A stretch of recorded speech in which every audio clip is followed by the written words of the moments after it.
I've defended accused criminals and defendants in criminal cases. I'm aware of how firmly people can hold to a story that just dissolves in the face of credible evidence.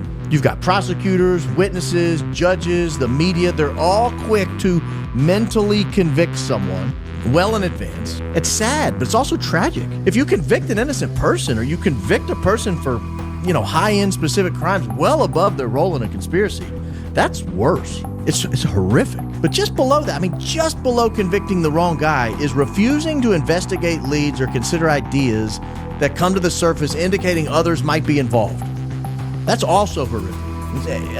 In some cases, it may be worse, because refusing to consider the idea that others might be involved puts others at risk, period.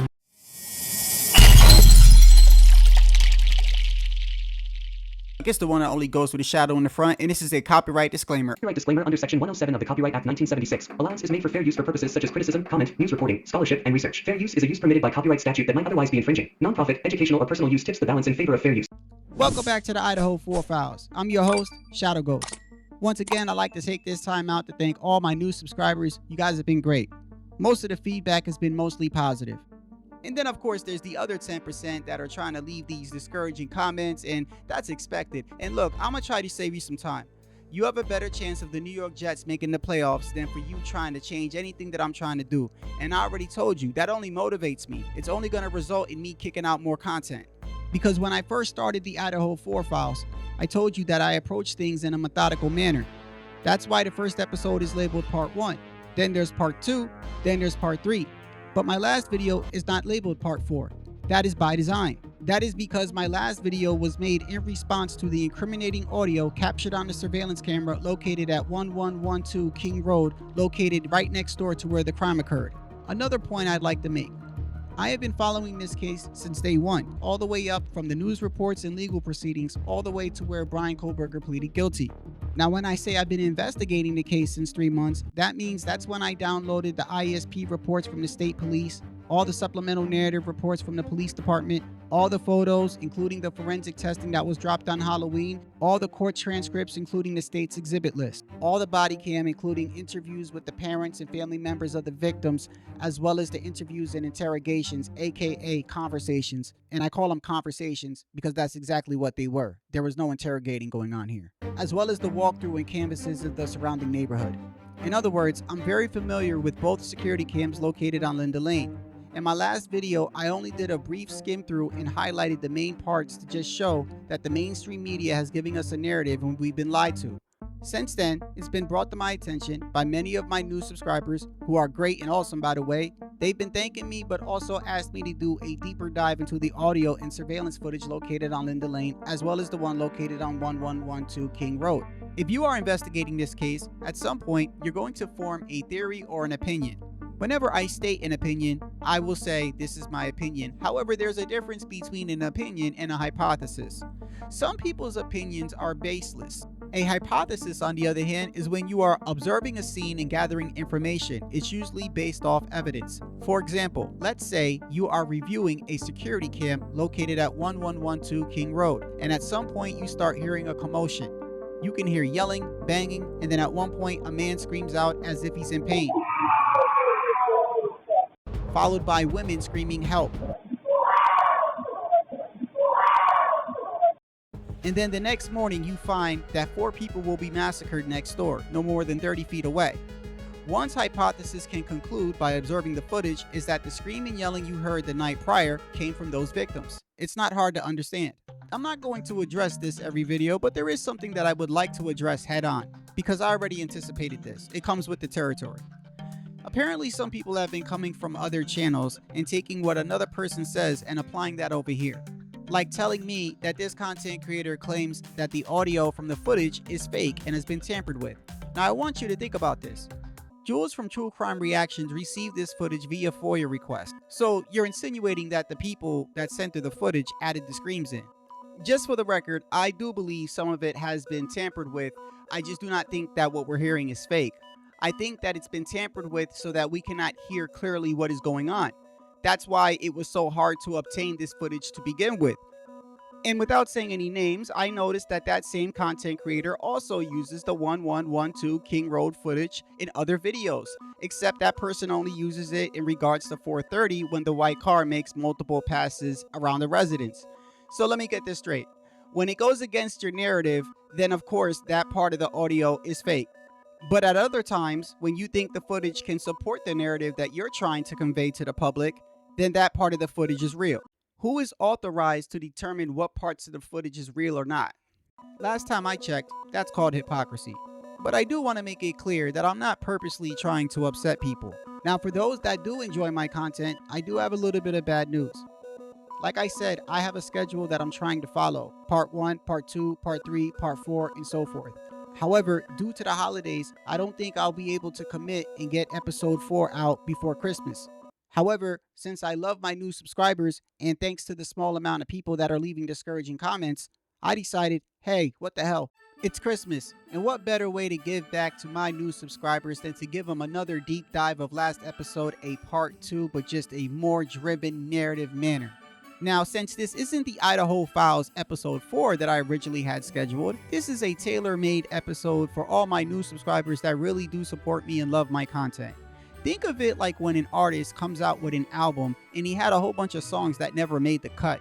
And then sometime in the future he comes out with a deluxe album and throws on those songs that never made the original album. Not only did I put these clips together in my usual narrative timeline descriptive type of episode, but I also did an update to my last episode, which means I went back over the footage from 225 all the way up to 330, the one at 1112 King Road. And I think a lot of you guys might find some of the things I found very interesting. I wanted to make sure I get some content out to you guys before Christmas because due to everything going on, I'm not sure if you'll hear from me until then. And I want to show my appreciation. I also put the clips in a narrative time fashion to point out that there were some strange things going on around that area leading up to 2:25 a.m. Also, if you do enjoy my content, I have some good news for you. You see, usually my episodes only average about 15 minutes. But since it's Christmas, I'm going to be dropping a 45-minute banger for you guys. So if you're one of the people that do like my content, sit back, relax, grab a snack, get a drink, cuddle up with your significant other if you have one, or a pet or a dog, or even if you're alone. Except you're not alone. We're all in this together. For the small amount of people that had the audacity to say that I need to stick to the facts when I'm literally posting the ISP reports and supplemental reports all up on the screen, this is especially for you. You're going to find out exactly what type of person I am. So Merry Christmas to all, and sit back, relax, and enjoy the video. For obvious reasons, I have to state that this video is for entertainment purposes. As I'm going through this, I want you to ask yourself this question. How many coincidences have to happen before you start thinking that maybe these things are happening on purpose? The more I look into this case and over time as things develop, I start going, that's a coincidence. Wait, that's a coincidence as well.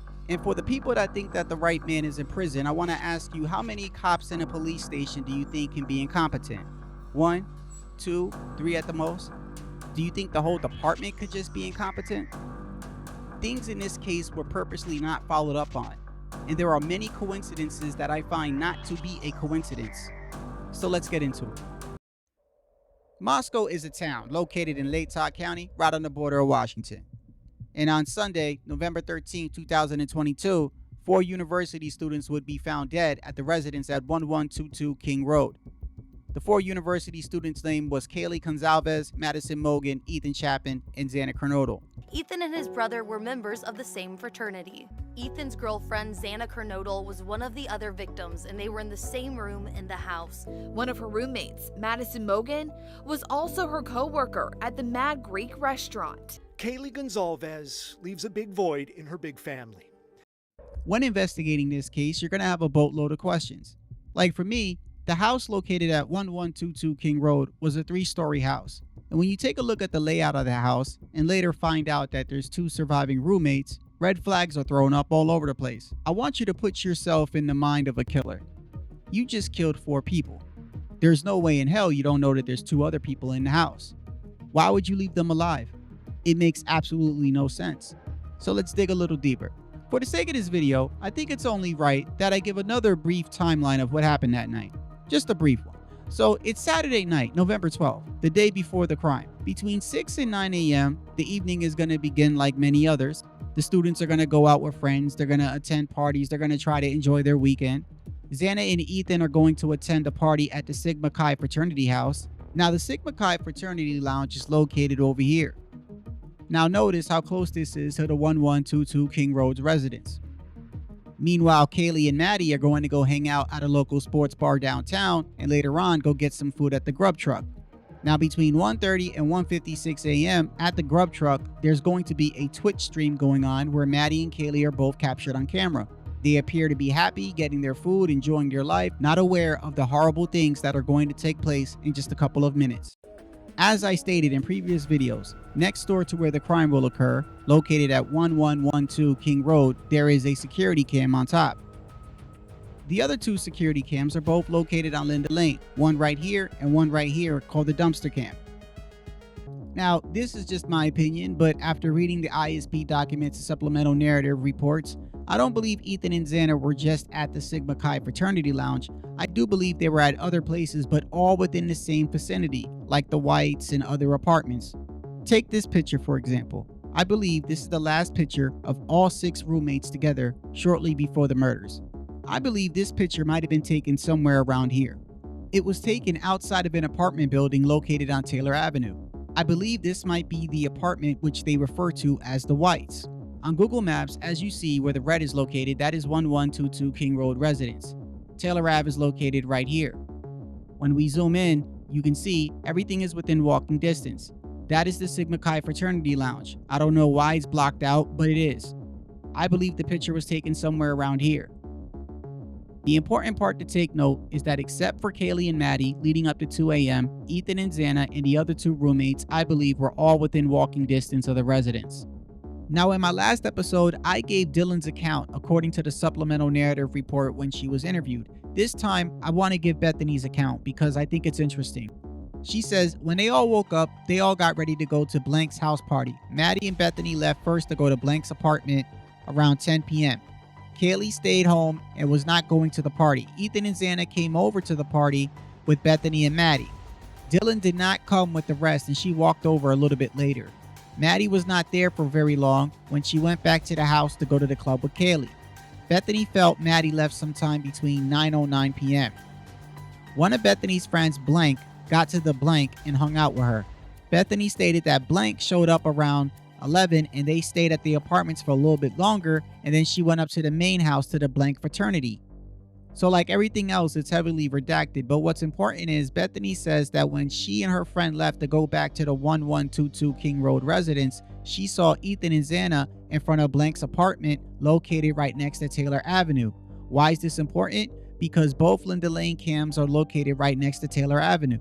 In other words, if something were to happen like a commotion or a fight, it would be picked up on these security cams. Now, Bethany stated that she got home around 1 and Dylan and somebody were in the house. It states that Bethany walked home around 1 a.m. and Dylan and somebody was the only ones in the house. They were all watching Vampire Diaries for a while. And then that person left. Then at around 2 a.m., Kaylee and Maddie came home. Now, just like Dylan's account, Bethany says that around 2 a.m., Maddie and Kaylee get back from the Grub Truck. They all go upstairs and hang out at Kaylee's room. Here's the important part. While they're upstairs hanging out in Kaylee's room, Bethany and Maddie decide to go take Murphy for a walk. Keep in mind that Bethany and Dylan both said that they got home at 2. So if they're taking Murphy for a walk, what time is it? It's got to be shortly after 2, right? Bethany says that she's outside for a little bit, then she comes back inside and puts something away inside the cupboard and grabs a bag of chips. She says when she comes back, she sees Maddie and that she says that she was going downstairs to go to bed. And then Bethany says that she went to her room, she grabbed her iPad, she turned on Hulu and started watching an episode of Baby Daddy. She can't recall what episode she was watching or how long she was watching it for, but she did say that while she was watching the show, Maddie came to her room and asked her if she knew where Murphy was. She said she didn't know where Murphy was. Is it a coincidence that we only know where Kaylee and Maddie is, but we never know what time Ethan and Xana get home? For me, that's coincidence number 1. And then she said she turned off the show and went to sleep. A little bit later, she says that she's awakened to what she thinks is a firecracker, and when she looks underneath the crack of her door, she saw something sparkling. Again, I want to ask you guys, What time do you think this is happening at? Because remember, shortly after 1 a.m., strange things will start to occur and will be captured on Linda Lane. And while these things are occurring, other things are happening within the area, which I also don't find a coincidence.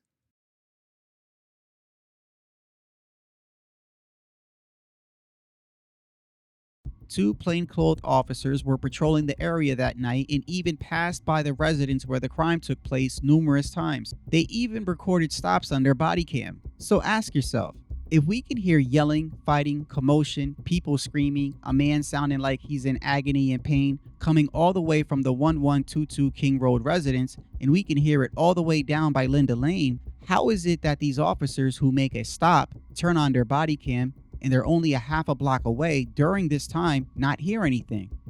One of these stops is called the Banfield stop. This happened right across the street from where the murders occurred. What I find most interesting is look at the time when the body cam first turns on. It turns on right after the most horrible part of the commotion stops. Is that a coincidence?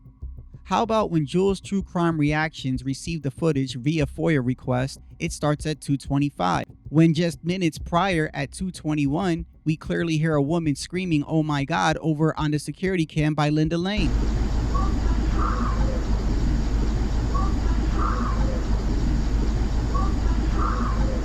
If they would have just sent it a couple minutes earlier, we would have been able to capture that scream on camera. So I decided to ask Jules True Crime Reactions myself. Of it. Thank you for the 10, Shadow Ghost. Thank you for getting the footage and getting it to the true crime community. Didn't you find it weird they gave you the time after 2:21 a.m. right after the "oh my God" scream happened?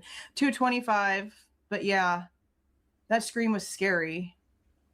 I've never had a guttural like reaction to a sound that I've heard on a screen before. That was like, it went through me completely. I've never had a reaction like that before to a sound. I want you to keep in mind that nobody ever called the police. You see how loud these screams are. You can clearly hear that people are in pain. Women are screaming, "oh my God," yet nobody heard nothing. When questioned later on, a lot of people around the area will say that they went to bed between 2 and 4. In fact, I'm not talking about the kids that was hanging out with each other that night. Even when they canvassed the neighborhood the next day, you're going to have people saying that they were sleeping between 2 and 4. Now, if this was any ordinary town not located dead smack next to a university, it wouldn't throw up any red flags. But the fact that it's located where it's located, all these kids are always partying, I find it very odd that nobody heard nothing between the hours of 2 and 4. That's the time when this commotion was taking place. Is that a coincidence that everybody just goes to bed around that time?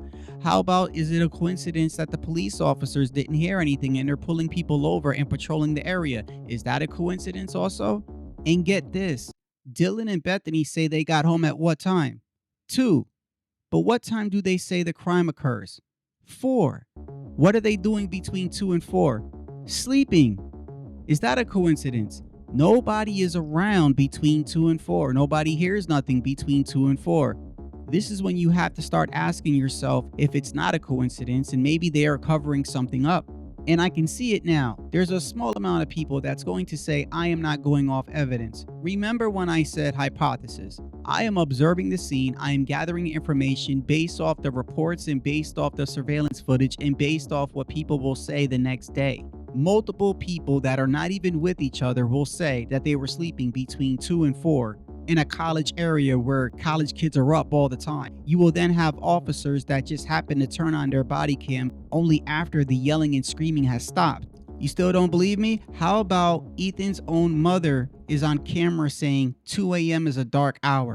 It's a very different. 2 a.m. is a dark hour, I can tell you that. We're all. Even if you think Brian did commit this crime, how on earth can you be watching all these true crime channels show you the truth in regards to this case and you're not even asking the question, maybe more than one person did this? How many red flags need to get waved in front of your face? Something odd happened in that town that night and nobody wants to talk. Nobody wants to say a damn word. These kids did not get justice. That whole town is surrounded by nothing but evil, all the way from the university down to the police department and even the residents and the people that know what happened but refuses to open their mouth and say anything.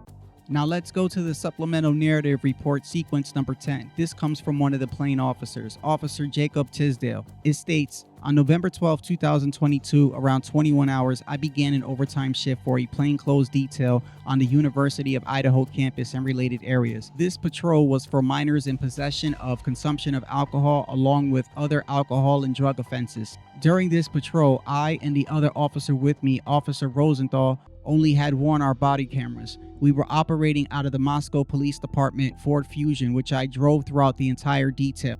This particular department vehicle did not have a dash camera or any other recording device. My street time conducting in the plainclothes detail concluded at 3:52 a.m. on November 13, 2022. During this detail, Officer Rosenthal and I made several patrols throughout the area of King Street and Queen Road. So as you see in black and white, they're admitting that they drove through that area, passing the house numerous times. During each patrol of the area, we traveled on the north side 500 Queen Road heading east. We wrapped around the building heading south on the east side, then west on the south side of the complex. We then traveled north on the west side, turned west on Queen Road, and then proceeded to King Street. During one of the patrols in this area, while approaching the southwest corner of 500 Road, I recall seeing a darker colored vehicle with the taillight on. This vehicle was parked facing south on the south side of the parking lot towards the west end. There was a short section of the parking lot which extended to the west of 500 Queen Road, then south of 1122 King Street, which was where the vehicle was. Each time we patrolled the area, I drove the same route. Now this last part is interesting. During my last patrol, which was to the best of my recollection between 2 and 3 a.m. on November 13th, we traveled north on the west side of the apartment complex. I saw several individuals approaching the residence at 1122 King Street. During this detail, I was looking for alcoholic beverages, open alcohol containers, and individuals who appeared to be intoxicated. I observed the individuals as I drove past but did not see any reason to contact them related to our patrol. I recall my view of the individuals as being obstructed by the vehicles and brush on the east side of the parking lot for 1122 King Street. The individuals were walking close to a vehicle which was parked on the northeast corner of the lot. As I turned onto Queen Road and traveled west, I continued to view the individuals. From my recollection, there was at least 2 individuals, possibly 3.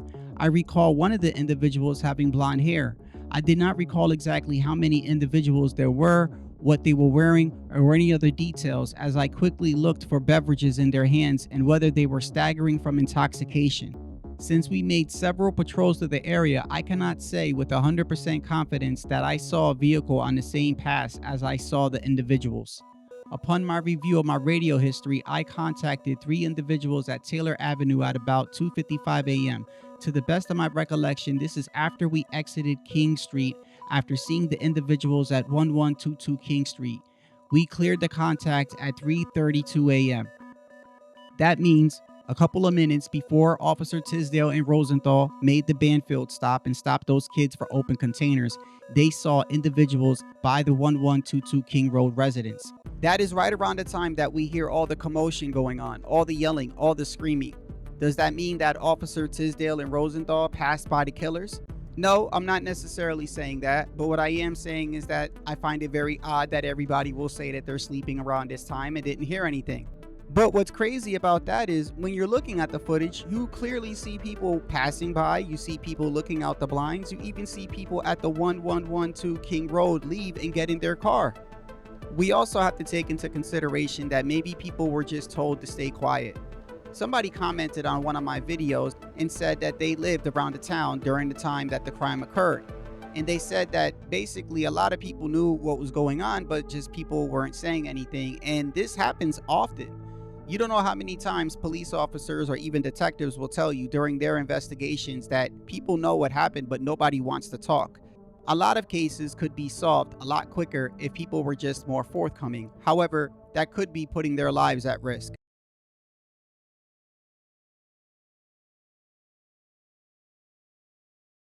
I'd like to take this time out to address the people that call people like me a pro-burger. I've made it clear since day one that I do this for the victims. In fact, I got into this case because of a video I saw from Xana. Once I found out what happened to her, it literally broke my heart. When I'm making these videos, Brian Kohlberger hardly crosses my mind, only at key points. I do this for the victims, and I wish more people would realize that. And for the people that think that one person committed this crime between 4 and 4:30 and this was some blitz attack as the media says, then I ask you, why don't you just take some time out to download the state's exhibit list and go over the documents yourself? I want to read from the supplemental narrative number 194. It says, based upon processing the crime scene and evidence collected, investigators believe Koberger drove to the area and parked at the back of the residence. There's a paved area directly to the south that overlooks the back of the residence. Koberger likely entered the residence through a glass sliding door located on the second level near the rear of the residence and then proceeded as follows. After entering the glass sliding door, Koberger walked through the kitchen area into the set of stairs that led up to the third floor. Koberger then proceeds to go to the third floor, and at the top of the stairs and directly to the left side there's a door which was Kaylee's bedroom, and to the right is a short hallway that ended into a bathroom. Koberger most likely checked Kaylee's bedroom and saw that it was empty. Then he went to Maddie's bedroom, where we believe Kaylee and Maddie were asleep and in Maddie's bed. This is when they say that Brian Koberger took Kaylee and Maddie's life. Koberger most likely went back downstairs and walked through the second floor living room and then down the hallway, which ended at Xana's bedroom. Based on the evidence, Xana was initially attacked just inside the bedroom near the entrance. Xana fought the suspect in a bedroom area and was ultimately killed on the floor in the bedroom next to the bed. Ethan, we believe, was asleep and was murdered in bed. Koberger then left the bedroom area, walked down the hallway, and passed through the living room kitchen and exited through the sliding glass door, which he left partly open. Koberger then walked back to his vehicle and drove away from the area.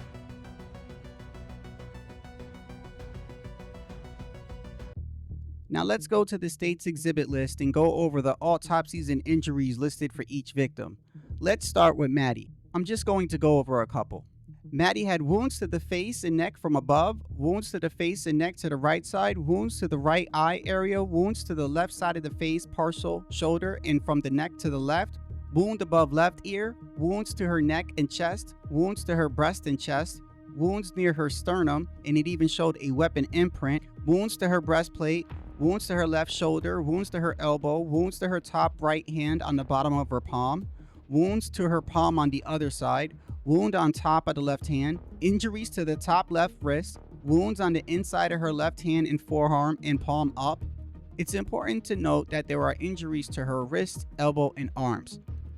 As we move on to Kaylee, understand that a second weapon was used on Kaylee, and detectives, when asked, they still don't know what that weapon was till this day. Kaylee had wounds to her face from above, wounds on the right side of her face, wounds on her forehead, wounds on the left side of her face, wounds on her jaw, wounds on her scalp and forehead, wounds on the upper side of the scalp and forehead, wounds to the back of scalp, wounds to the other side of the scalp. She had a fracture to her skull. She had fractures on the inside of her cranium. She had injuries to her teeth. She had injuries to her lower lip area and her mouth. She had injuries to her right eye. She had wounds to the left shoulder, chest, wounds on the other side of her shoulder. She had wounds on her upper arm, wounds on her left elbow, wounds on her right hand, wounds on her other left hand, and wounds on the top of the left hand, and wounds underneath the palm of her left hand. Like Maddie, she also has wounds around the wrist and hands and arms area, so this is a similar thing that we're seeing here. Let's move on to Xana. She had wounds on her right arm. She had wounds to her face and front neck area. She had wounds to the right side of her face and neck. She had wounds to her scalp, neck, shoulder, and upper back on the right side. She had wounds on the top right side of her head. She had wounds going up to the center of her head. She had wounds on the left side of her face and neck. It says she has wounds and fractures to her skull. She has wounds on the right side of her head leading down to her lower abdomen on the right. She had wounds on her right leg from the front side. She had wounds on the inside of her right calf, wounds on her back and upper arm, on her front and upper arm, on her elbow area, on her forearm, on her top of her right hand. There's even a blade imprint on her right hand. She had wounds to her thumb and on the inside of her right hand and wrist. She had wounds on the other side of her palm, on the inside of the wrist. She had wounds on the knee. She had wounds on the left side of her torso leading up to her head and left arm. She had wounds on the top side of her left hand and wrist. She had wounds on the left hand and fingers. And of course, she has wounds all over her hands and wrists because she was defending herself. It's disgusting to even read. I can't believe somebody did this to her. Now let's go to Ethan. And remember, they said Ethan was sleeping. It says Ethan had wounds to his chest. Ethan had wounds to his throat. Ethan had a scalp wound on the right side. Ethan had a scalp wound on the left side. He had a scalp wound on the center side. He had wounds near his left ear. He had wounds on the back of his left eye. He had more wounds on the back of his left eye. He had wounds on the inside of his thigh. He had wounds to his right leg. He had wounds to the other part of his right leg. He had wounds on the right hand. He had wounds on his fingers. He had wounds on his wrist and on his right hand and on his palm on the upper side. He had wounds to the top of his left hand, and he had wounds on the inside of his left wrist. I just don't think a person can commit these murders within the time frame that we see between 4 and 4:30, and all we hear is a dog barking. Let alone, I don't even know if that's Murphy barking. Just none of this makes any sense. Now I want to direct you to the body cam. Look at what time it starts at 2:53. Take note of his surroundings and look at the stairs right there.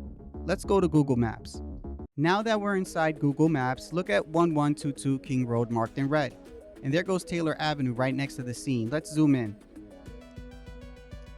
To our left, right here, in front, is the Sigma Chi fraternity blocked out. Let's zoom down. Look at the stairs right there. Those stairs match what you see in the body cam. So look how close he is to the scene.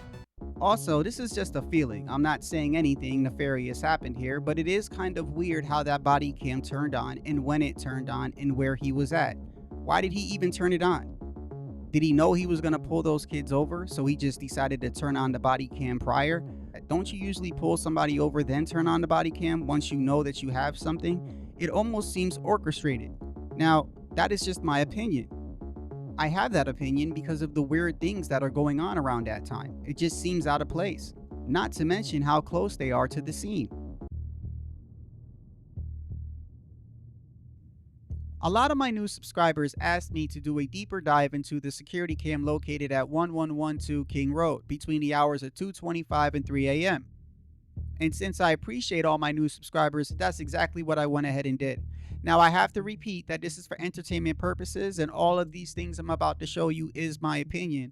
Although, I do think I found some interesting things. In fact, a couple of things might even shock you.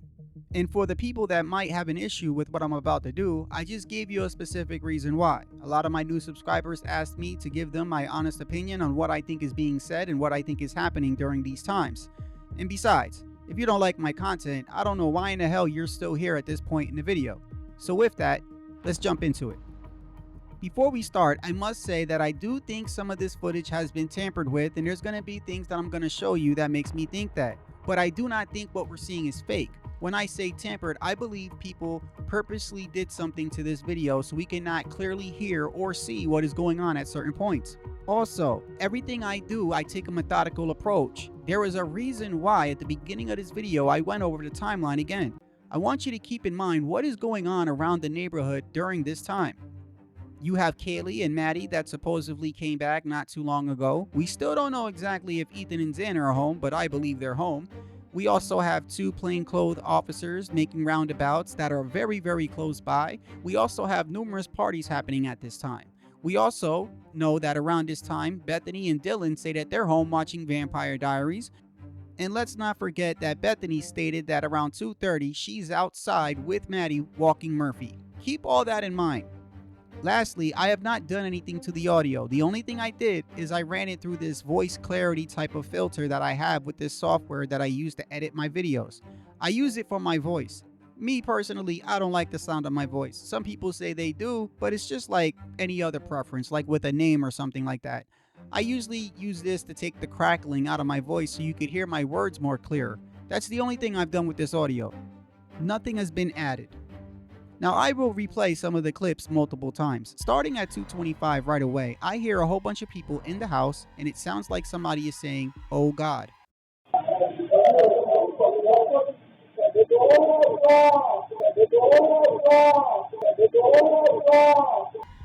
Next you hear what I think is Ethan screaming, followed by somebody saying, "Back the fuck up," and then I hear a whole bunch of women moaning.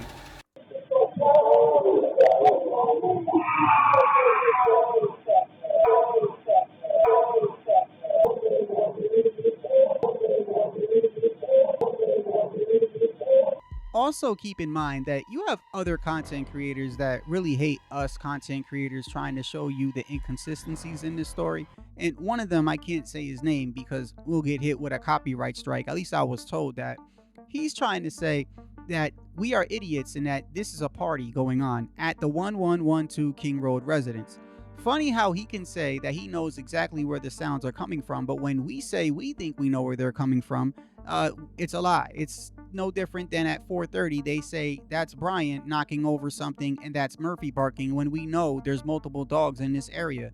Nobody can 100% for certainty tell you that that is Murphy barking. They can't tell you 100% for certainty that that is Brian Koberger and where he's at. I just find it hilarious how, like, when the narrative fits what they're trying to say, it's okay. But the point I'm trying to make is after you listen to all this, you tell me if this was just a party. Let's continue. Now comes the first inconsistency that I see.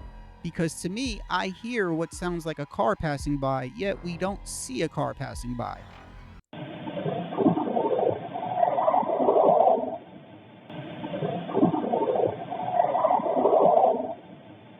If you think any of the noises I'm getting are wrong, please tell me in the comments. As always, I will respond to my subscribers and any stupid comments will be completely ignored. Let's continue. Next, around 2:28, I hear what appears to be furniture being moved around. And we do know by looking at the scene the next day when the police do the walkthrough, furniture was moved.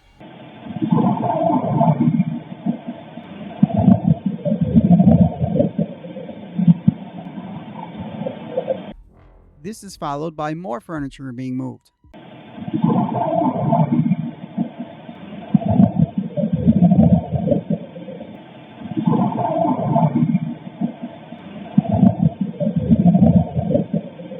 Around 2:28:54, you hear a loud thump. Around 2:29, a car will slowly pass by.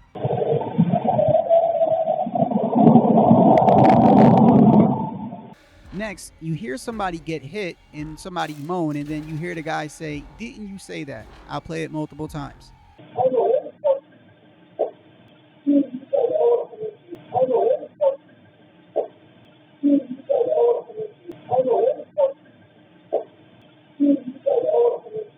Again, I'm trying to tell you what I think I hear, and I think I hear someone getting hit, a man moan, and a man say, "Didn't you say that?"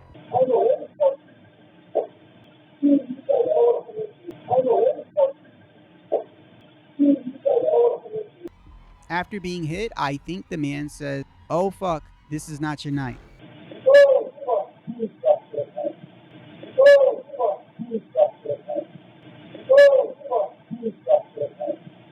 I then hear someone say something like, "There go Ethan."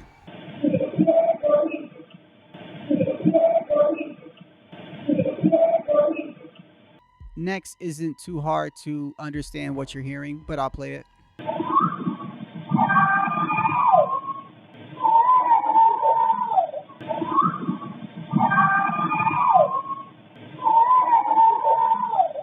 Followed by a woman clearly screaming, and I don't know how this is a party, but apparently some people think this is a party.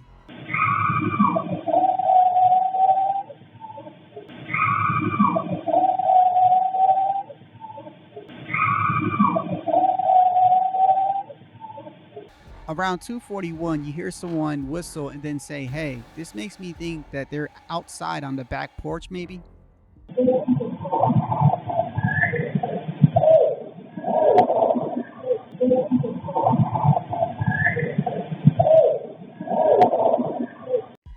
Next, you're going to hear somebody get hit. You're going to hear another person say, "Fuck him up." And then the person that gets hit is going to let out a moan, followed by the women screaming. And then they're going to yell over the screams to kind of block out the women's screams. I'll play it multiple times.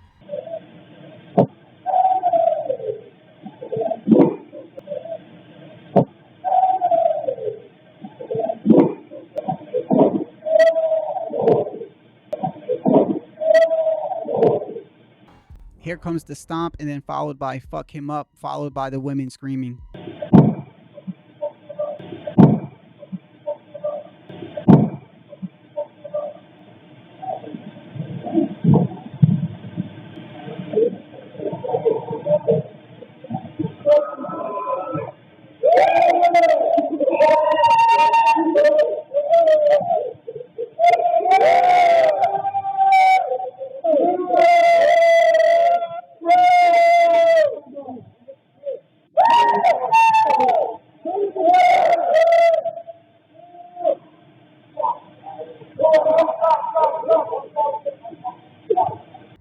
you're still here, keep paying attention because something crazy is about to happen. And I'm going to let you know when it happens. And thank you for my subscribers for bringing this to my attention. When I said in my last video at 2:43 you hear a scream, I actually believe she's yelling help.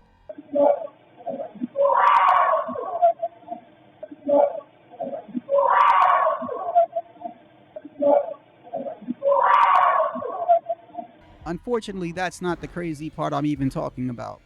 At 2:48, a car is going to pass, and after this car passes, something crazy is going to happen, and I'm going to show you.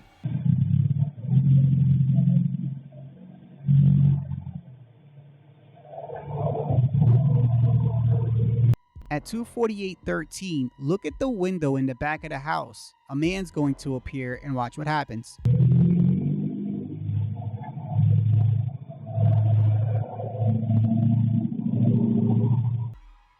Let me zoom in so you can get a closer look.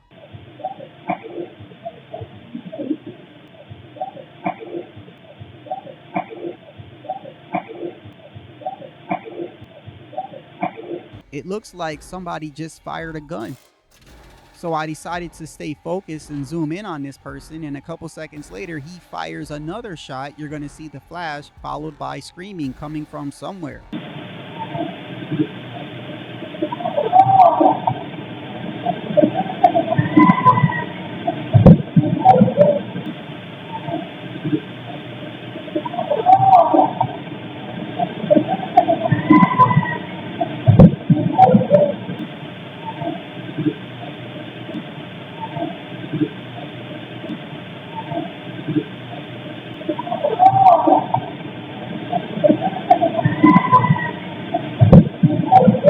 Remember, look at the time, it's 2:50, and in a couple of minutes, the police will turn on their body cam and make the Banfield stop. And when he turns on the body cam, remember, he's like a block away. How is he not hearing any of this?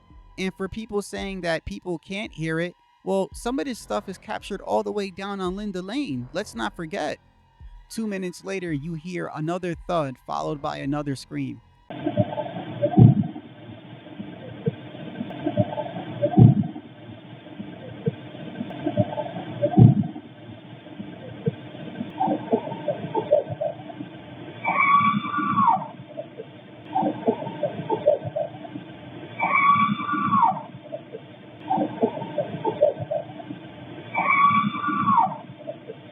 At this point, I'm still concerned about that other house where I saw the gunshot, so I'm just zooming in and watching. At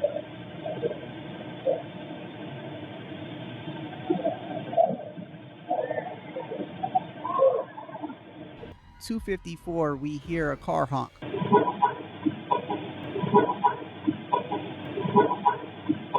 At 2:57, I hear a door slam.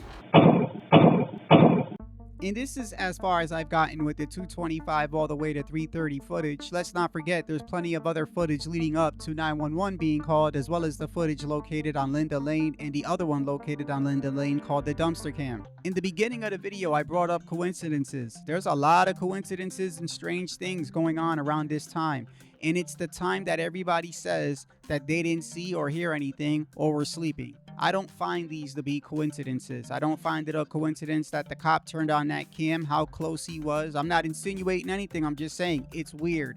I plan on doing a future video where it actually follows the plainclothes officers for their detail, and you're going to notice in the beginning of their shift they weren't pulling anybody over, but around 2 to 4 they start pulling over people for things they were letting go earlier on in the day. It's like they did a completely 180 towards the end of the shift between the hours of 2 and 4. I know this was not the Idaho Files episode 4 that I originally had scheduled, but because of my schedule and due to things in my life that I'm dealing with just like anybody else does, I wanted to make sure I get some content out for you before Christmas, just to show my appreciation. Now, who knows, my schedule might change and it might go back to normal, and I might release more things before Christmas, but I wanted to be safe and make sure to show you my appreciation. If you stayed with me to this video all the way up to this point, I want to tell you personally that I appreciate all your support and I appreciate all the feedback. And if you're struggling around the holidays, you are not alone. But I know that it could be a lot harder for people that like true crime, because we're constantly taking a look at cases where people have committed evil acts. Either way, you're not alone, and I appreciate every single one of you. If you stuck with me all the way up to the end of this video, I'd like to say God bless you. And if you don't see or hear from me, have a Merry Christmas and tune in next time when we dive deeper.